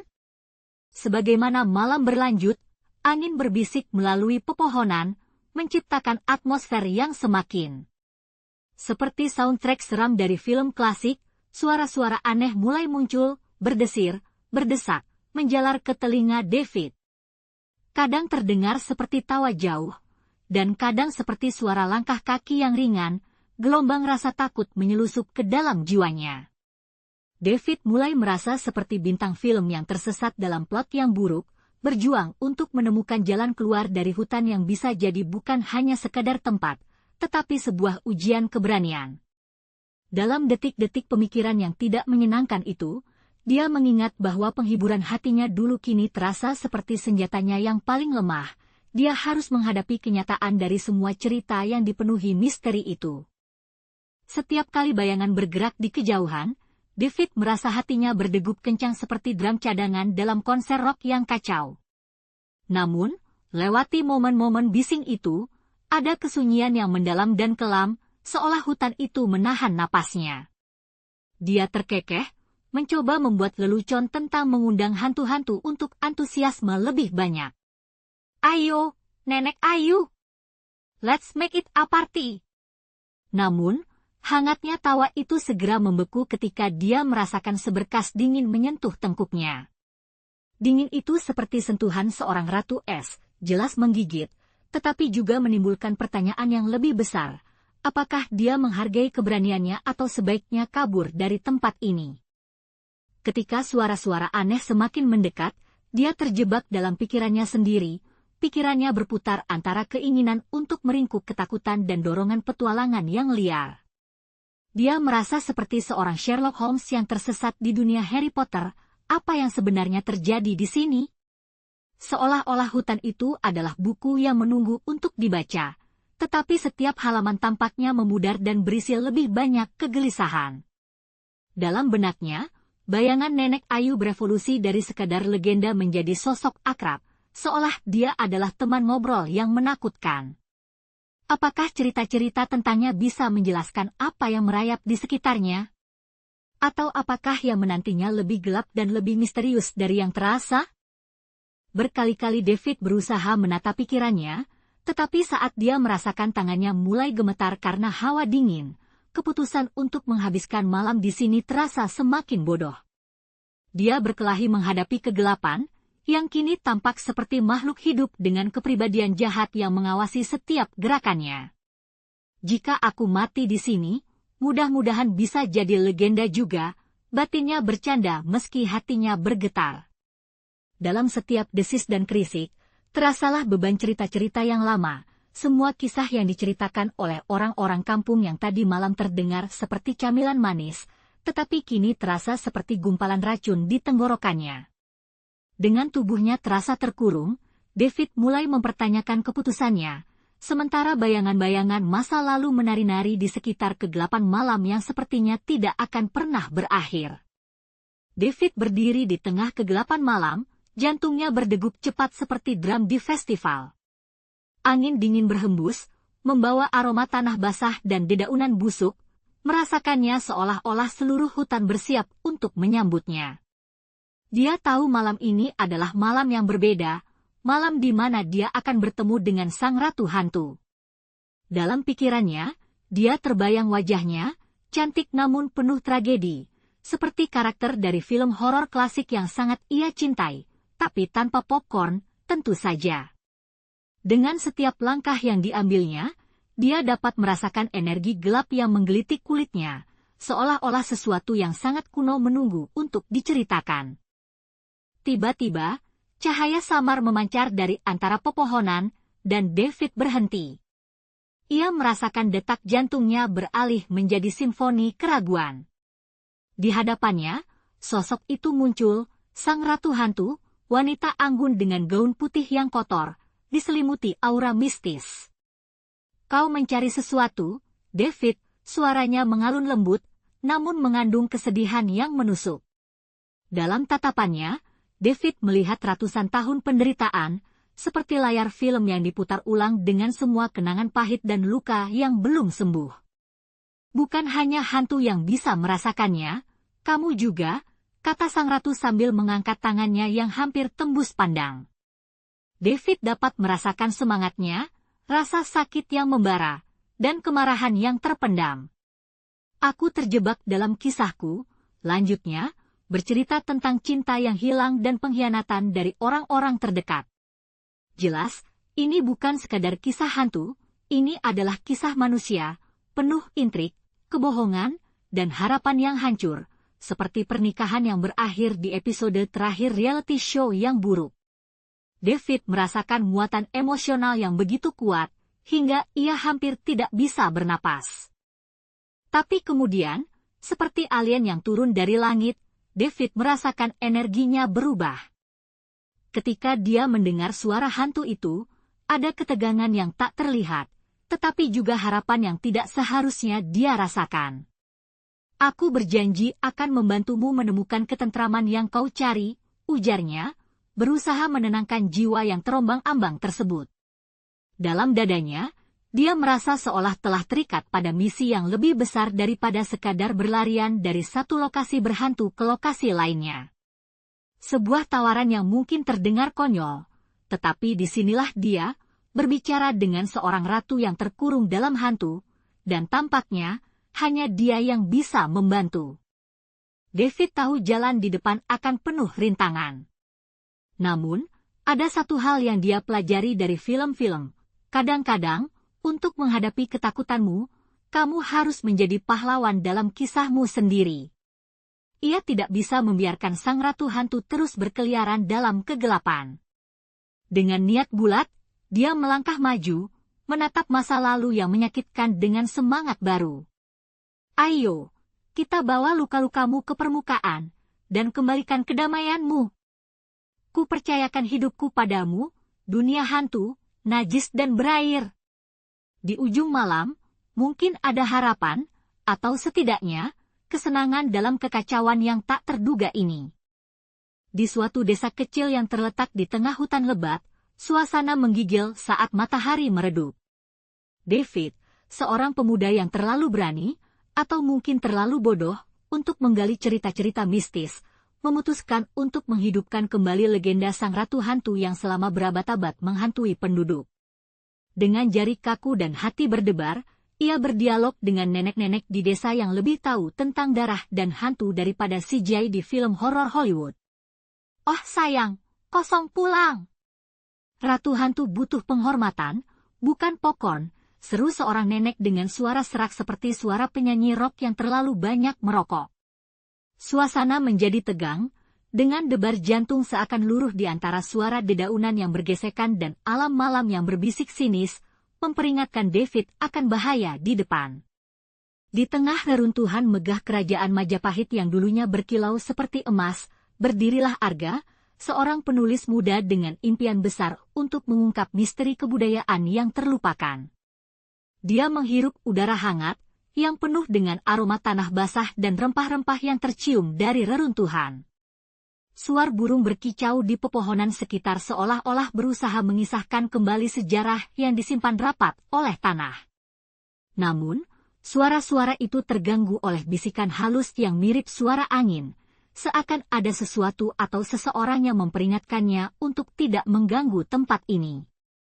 Arga khawatir, tetapi rasa ingin tahunya jauh lebih besar daripada ketakutannya atas cerita hantu yang beredar di kalangan penduduk lokal. Cerita hantu di tanah Majapahit seperti soap opera yang tak berujung, di mana setiap episode membawa bumbu ketegangan dan misteri.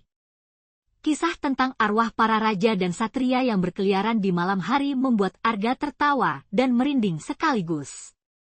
Ia membayangkan para hantu itu bercerita tentang petualangan mereka seperti bintang film Hollywood, lengkap dengan drama dan bahkan soundtrack yang dramatis. Namun takdir tampaknya berbuat nakal, saat Arga menemukan sebuah gulungan tua yang tergeletak di antara puing-puing. Begitu dia menggenggamnya, energi aneh menyusup ke dalam dirinya, seolah-olah arwah Majapahit membisikkan rahasia yang telah lama hilang. Perasaan aneh menyelimuti Arga, seperti di tengah cuaca panas ia diselimuti selimut dingin. Gulungan itu tampak seperti barang antik, dengan tulisan yang samar-samar namun penuh misteri, menjelajah imajinasi Arga dengan janji petualangan yang berani. Gambar-gambar berwarna pudar di dalamnya seakan bercahaya, membawa Arga menjelajahi kembali masa lalu yang jika diibaratkan seperti film petualangan, itu akan menjadi blockbuster. Suara angin yang berbisik menggigilkan napasnya, seolah mengajak dia untuk melangkah lebih dalam ke dalam sejarah yang hening. Dan disitulah Arga merasakan keterikatan, seakan dia adalah bagian dari cerita itu, menapak jejak yang ditinggalkan oleh para pahlawan dan pujangga. Satu demi satu, potongan-potongan cerita yang dibawa oleh gulungan itu menyeret Arga dalam pengalaman yang sangat surreal. Dia bisa merasakan detak jantung Majapahit, bergetar di antara reruntuhan yang menampung harapan dan impian yang belum terwujud. Hantu-hantu itu seolah hadir, tak lagi menakut-nakuti, melainkan menuntun Arga melewati lembaran kisah yang mengisahkan tentang kebangkitan dan kejatuhan kerajaan yang dulunya agung. Arga merasakan kehangatan semangat juang mereka, seolah-olah belasan abad sejarah bergetar di antara jari-jarinya. Dia bahkan tertawa dalam hati, membayangkan seberapa banyak hantu yang berpotensi mengantri untuk memberikan testimoni mereka kepada seorang penulis muda. Akhirnya, Arga menyadari bahwa tak ada yang perlu ditakuti. Hantu-hantu itu bukanlah penunggu yang menyeramkan, melainkan sahabat lama yang ingin dibawa bermain dalam keheningan puing-puing Majapahit.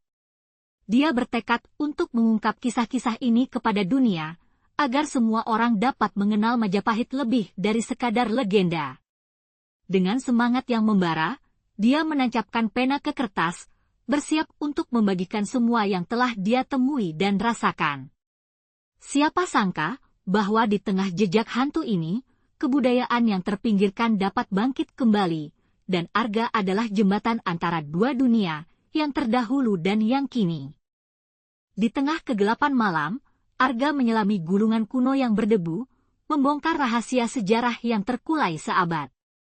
Suara goresan jarinya menciptakan melodi lembut di antara desiran angin, seakan alam mendengarkan setiap bait kisah yang terbenam. Dalam benaknya, tergerak gambaran jiwa para pahlawan Majapahit, terperangkap dalam labirin waktu, tak mendapatkan penghormatan yang layak. Arga menjadi pemburu arwah, menelusuri jejak kehidupan dan kematian yang terjalin dalam setiap lembaran. Sambil melirik sekilas, dia merasakan hawa dingin yang merayap, seakan para arwah itu siap untuk bersuara, apel untuk pengakuan yang begitu lama dinanti-nanti. Sari, wanita misterius dengan mata yang berkilau seolah menampung cahaya bulan, muncul seolah dari kabut. "Kamu tidak sendirian dalam perjalanan ini," katanya. Suaranya mendayu-dayu seperti alunan gamelan. Arga menelan ludah, menyadari bahwa ia tak hanya berhadapan dengan hantu-hantu, tetapi juga harus menghadapi Sari yang memiliki kemampuan langka, berbicara dengan roh. Lakukan ini, Sari memberitahu, tidak semua hantu ingin menakut-nakuti. Beberapa hanya ingin bercerita. Ironis, pikir Arga, makhluk yang tak terlihat ini lebih antusias mendengar cerita ketimbang penonton seumur hidupnya yang suka menguap saat dia bercerita tentang sejarah. Kerjasama mereka tersebut menghadapi berbagai rintangan, seperti ketika arwah seorang panglima berpengalaman muncul dengan ekspresi merengut, akting sambil melawan aliran energi. "Kamu tidak layak menghormati sejarah kami," teriaknya, suara nyaring melampaui batas waktu.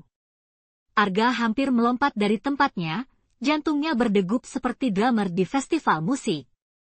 "Kita hanya ingin membantu," jerit Sari, menenangkan dengan suara sehalus sutra. Bak aktris di film horor, mereka berdua berjuang memahami keinginan dan kemarahan sang arwah, benda-benda tak terlihat berputar dan bergetar mengelilingi mereka, menciptakan drama yang hanya bisa dijumpai dalam mimpi buruk yang tampak nyata. Satu malam, saat embun menempel di dedaunan seperti air mata semesta, Arga dan Sari menghadapi gangguan terbesar. Suara bercampur, dari tawa hingga pekikan, seolah hantu-hantu mengadakan pesta di dalam hutan, menambahkan dosis ketegangan ke dalam suasana. Wangi membusuk dari sesuatu yang tidak terlihat menyengat hidung Arga, membuatnya bertanya-tanya apakah roh-roh ini juga memasak hidangan khas Majapahit yang terlupakan. Kalau kamu tidak repot-repot menghormati kami, saatnya untuk menegolis. Satu sosok menggertak, membuat bentakan semakin mencorong. Dalam momen konyol ini, Arga merasa seperti karakter komedi, dikejar oleh kekuatan supernatural lebih buruk daripada mantannya. Namun, dalam cabaran ini, ada momen-momen lucu yang tak terduga. Setelah menjalani sesi mediasi yang penuh gelak tawa dengan arwah-arwah ini, Arga mulai melihat bahwa mereka tidak sepenuhnya jahat, hanya kesal, seperti sisi gelap dari superhero populer yang tidak terduga. Setiap penjelajahan membawa Arga lebih dekat ke pemahaman tentang pahlawan yang terlupakan, menjadikan hantu-hantu ini lebih dari sekadar sosok menakutkan. Melalui tawa dan air mata, Arga mulai menyusun kembali kisah mereka, menggali syukur yang tersembunyi dalam sejarah. Seakan alam bersuka cita, gelombang dingin mengalir lagi, dan dia tahu, perjalanan mereka baru saja dimulai, satu jenaka hantu pada satu waktu. Di tengah reruntuhan Majapahit, Arga dan Sari menapakkan kaki di atas pecahan batu yang berlumut, seakan menginjak sejarah yang terpendam. Udara harum tanah basah bercampur dengan aroma dedaunan yang membusuk, sementara suara gemerisik angin yang menyusup melalui celah reruntuhan menambah suasana misterius. Arga menatap Sari, senyumnya sedikit canggung, tampaknya mereka bukan hanya wisatawan, tetapi juga detektif budaya, sedang meneliti jejak nenek moyang yang hilang. Di tempat ini, di mana dinding tua bercerita, mereka merasa seolah berada di episode spesial dari Ghostbusters, siap menepis mitos dan monster yang tersembunyi di balik bayangan batu-batu itu. Namun damai tak bertahan lama. Tiba-tiba, suara berdesir membelah keheningan, dan keduanya menghentikan langkah. Arga mendengar seperti ada yang mengikik dari balik reruntuhan, sementara Sari menggigil, menyerupai karakter yang baru saja melihat penampakan dalam film horor. Dan voila, bukan hanya reruntuhan yang menyimpan rahasia, sesuatu yang tak terlihat mulai mendekat, seolah ingin bilang, "Hei, kalian berani masuk ke dunia saya." Dalam angin yang mendesir, mereka merasakan kehadiran aneh, seperti ada mata yang mengamati setiap gerak mereka, curiga dan sedikit jengkel karena pelanggaran ruang pribadi. Berhadapan dengan kegelapan yang tak terduga, Arga berusaha mengalihkan kecemasan dengan humor, "Mungkin kita harus memanggil Ghostbusters." Sari hanya bisa tertawa kecil, merasakan ketegangan yang bercampur aduk dengan rasa ingin tahunya. Mereka berusaha mengerti bahwa untuk meresapi budaya Majapahit, mereka harus melangkah melewati batasan yang tak kasat mata, menjelajahi sisi gelap yang selama ini ditutupi. Mungkin, satu-satunya cara untuk menghadapi makhluk halus ini adalah dengan berdialog, daripada kabur seperti dalam setiap film yang mereka tonton. Dengan tekad bulat, mereka mulai meresapi setiap sudut reruntuhan, seolah mencari harta karun yang menyimpan kearifan kuno. Reruntuhan itu bercerita dalam bisu, setiap batu dan keramik pun menjerit akan kisah yang layak untuk diceritakan ulang. Arga menyentuh permukaan keramik yang pecah dan merasakan aliran energi yang seolah mengalir dari tangan ke hatinya. Dari jauh, mereka mendengar suara mendesir, seolah menantang mereka untuk mendekat. Walaupun ketakutan mulai merayap, Arga berterima kasih pada naluri petualang mereka yang tidak bisa menolak panggilan misteri ini. Dapatkah roh-roh ini membantu mereka merangkai kembali kisah yang hilang, atau malah menjauhkan mereka lebih jauh dari kebenaran? Dengan setiap langkah yang mereka ambil, Arga dan Sari sadar bahwa sejarah tak pernah sepenuhnya mati. Ia melampaui waktu dan berbicara melalui kelembutan tanah yang lembab dan serpihan di sekitar mereka. Begitu banyak hal tersimpan dalam kesunyian ini, kisah cinta, pengkhianatan, dan keajaiban di balik Majapahit yang agung. Dipenuhi rasa ingin tahu, mereka menguatkan hati dan berteriak, "Kami di sini bukan untuk mengganggu, tetapi untuk belajar." Siapa tahu, mungkin saja dengan mengakui keberadaan makhluk halus ini, Mereka bisa menangkap pesan dari Dwi Pusat dalam sejarah, memahami bahwa untuk benar-benar menghayati budaya, mereka harus berani menantang kegelapan yang menyelimutinya. Di tengah reruntuhan candi yang dikelilingi oleh kabut, Arga dan Sari mendapati diri mereka terjebak dalam satu momen yang menyakitkan, seolah waktu berhenti merantai mereka di dunia antara. Suara gemerisik daun kering di bawah kaki mereka berbunyi seperti bisikan menyeramkan dari roh-roh yang tidak berdamai. Sari menghindar dari kilatan cahaya yang menyilaukan, sementara Arga, dengan peluh yang mengalir di dahinya, merasakan ketegangan mengalir melalui nadinya. "Hei, jangan jadi dramatis," serunya, berharap bisa melawan rasa takutnya dengan humor meski hati kecilnya bergetar seperti gitar yang dipencet terlalu keras. Mereka berdua menyadari bahwa ancaman di hadapan mereka bukan hanya sekedar cerita hantu, tetapi sebuah benteng gelap yang memancarkan hawa dingin serta catatan sejarah Majapahit yang terancam musnah. Roh jahat itu melayang di antara bayang-bayang, seperti penjahat super yang baru saja keluar dari film horor kelas B, siap menghancurkan dunia yang mereka kenal. Dengan taring yang tajam dan mata menyala, makhluk itu meluncurkan serangan verbal yang berusaha membangkitkan rasa putus asa di hati Arga dan Sari. "Mengapa kalian membela sesuatu yang sudah tiada?" Gemeletuknya, suaranya serak seperti suara radio yang disetel ke frekuensi yang salah. Tapi Arga, dengan semangat yang membara, tidak mau menerima mentah-mentah kekalutan itu. "Karena sejarah adalah bagian dari siapa kita," teriaknya, seolah-olah sedang menyampaikan orasi di depan majelis sambil menghadapi angin kencang dengan sikap heroik. Dengan jantung berdebar, Arga teringat akan pelajaran sejarah yang pernah diajarkan di sekolah, namanya Majapahit, kerajaan yang pernah berjaya, tetapi kini terancam terlupakan. Ia bisa merasakan aroma tanah basah yang menyengat, tercampur dengan kerinduan akan tradisi yang semakin pudar. Hanya dengan menyentuh batu-batu kuno yang dingin itu, Arga merasakan koneksi yang kuat, seolah jiwa para nenek moyang mengalir di tubuhnya, tuntunan dari zaman lain. "Mereka tidak bisa kita campakkan begitu saja seperti tisu bekas." Sari ikut menyemarakkan semangat Arga, meskipun beliau lebih suka berdebat dengan rasional, saat ini mereka harus berjuang dengan emosi membara. Lawan mereka semakin mendekat, dan tampak tak mungkin untuk menang, tetapi Arga dan Sari nekat berjuang, menyalakan kembali embers kepercayaan yang ada di dalam diri mereka. Dalam sekejap, mereka saling berpegangan tangan, dan Arga mendapati dirinya terbenam dalam lautan kenangan, perayaan festival, tari-tarian, dan suara gamelan yang mengalir seperti sungai kehidupan. "Ingat, kita tidak sendirian," ujarnya sambil merasakan gelojoh kekuatan nenek moyang berkumpul di sekeliling mereka, seperti Avengers yang berkumpul untuk menuntaskan misi besar.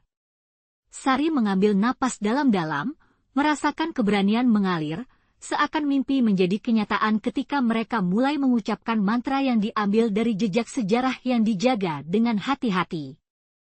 Pertarungan pun dimulai, menyala bagai petasan saat tahun baru. Dalam balutan cahaya, Arga dan Sari memberikan segala yang mereka punya, menekuk waktu dan mempertahankan nilai-nilai luhur Majapahit dengan keberanian yang murni. Imajinasikan rombongan pahlawan legendaris, bersatu untuk menggenggam kembali identitas yang terancam hilang. Teriakan mereka bergaung di antara reruntuhan, beradu melawan kekuatan gelap yang terus berusaha merenggut semua yang berarti. Saat asap menyusut dan cahaya mulai memudar, tersisa harapan yang baru, bukan hanya hasil dari pertarungan, tetapi janji untuk mengingat dan merayakan warisan yang mengikat mereka semua. Sejarah Majapahit hidup kembali, bergetar dalam jiwa mereka, mengantarkan mereka pulang. Setelah bertarung dalam pertempuran epik yang menggema di antara gunung dan lembah, Arga dan Sari muncul dari bayangan sejarah seperti pejuang yang sama sekali baru. Mereka tidak hanya meninggalkan medan pertempuran dengan tubuh yang lelah, tetapi jiwa mereka sepertinya terbenam dalam lautan pelajaran dan pengalaman dari masa lalu. Angin berbisik membawa aroma dupa yang membara, seolah-olah arwah Majapahit merayakan kebebasan yang telah dijanjikan. Dengan mata berbinar, mereka menyadari bahwa mereka telah menghidupkan kembali sesuatu yang telah lama terlupakan, warisan yang menunggu untuk diceritakan kembali dengan semangat baru. Seperti tokoh utama dalam film superhero, mereka membawa kekuatan besar, pengalaman dan pengetahuan yang tak ternilai, siap untuk berbagi dengan dunia saat mereka kembali ke kenyataan. Begitu mereka menjejakkan kaki di dunia nyata, jejak langkah mereka terasa berbeda, seolah-olah bumi bergetar menyambut mereka kembali. Di tengah hiruk-pikuk kota yang modern, di mana suara klakson kendaraan dan teriakan pedagang mengalahkan keheningan sejarah, Arga dan Sari merasakan panggilan untuk menyebarkan cerita Majapahit. Di dalam setiap detik, mereka menciptakan jembatan ajaib antara masa lalu dan masa kini, mengingatkan orang-orang bahwa sejarah bukanlah sekadar kumpulan fakta yang membosankan, tetapi sebuah kisah yang hidup, penuh warna dan makna. Dengan humor itu, Sari sering berkata, jika kita bisa mengalahkan hantu, mengapa tidak mengajak orang-orang untuk menari bersama sejarah? Bukan hanya untuk terlihat pintar, tetapi untuk merayakannya. Kisah mereka menari dari mulut ke mulut, menggital seperti meme populer, dan tak lama berselang, komunitas mulai mengumpulkan diri. Mereka membentuk sebuah grup seni, menghidupkan kembali tradisi Majapahit melalui tari, musik, dan kerajinan tangan. Suara gamelan yang merdu seolah menjadi panggilan untuk kembali ke akar budaya yang dalam dan kaya. Di sela-sela pertunjukan, aroma makanan tradisional, seperti nasi pecel dan serabi, menyeruak, menggugah selera semua yang hadir dan menambah suasana cinta akan warisan tersebut. Betapa ironisnya, di dunia serba cepat yang dipenuhi dengan gadget ini, mereka menemukan kembali keindahan dalam kesederhanaan dan harmoni budaya. Seiring berjalannya waktu, kebangkitan budaya Majapahit menarik perhatian banyak pihak, dari akademisi hingga influencer media sosial, yang mulai mengulik peristiwa-peristiwa sejarah dengan cara yang segar dan menghibur. Seolah mereka berada dalam episode terbaru dari serial yang sedang tayang, Arga dan Sari menyaksikan orang-orang terpesona oleh cerita-cerita yang sebelumnya dianggap kuno. Dengan berapi-api mereka menjelaskan tentang kerajaan yang megah, bagaimana bentuk konsensus saat itu, sambil tetap menyelipkan humor tentang betapa sulitnya mencari sinyal ponsel saat berada di candi. Seperti menyajikan popcorn dalam bioskop, mereka menyajikan fakta-fakta mengejutkan dengan bumbu kisah lucu yang membuat orang terhisap ke dalam ceritanya. Lewat penuturan yang semarak, kisah Majapahit tak lagi sekadar cerita hantu, tetapi sebuah peta jati diri yang hidup bagi generasi muda. Arga dan Sari menjadi jembatan antara yang lama dan yang baru, mengajak orang-orang untuk menghormati sejarah dengan cara yang mengasyikkan.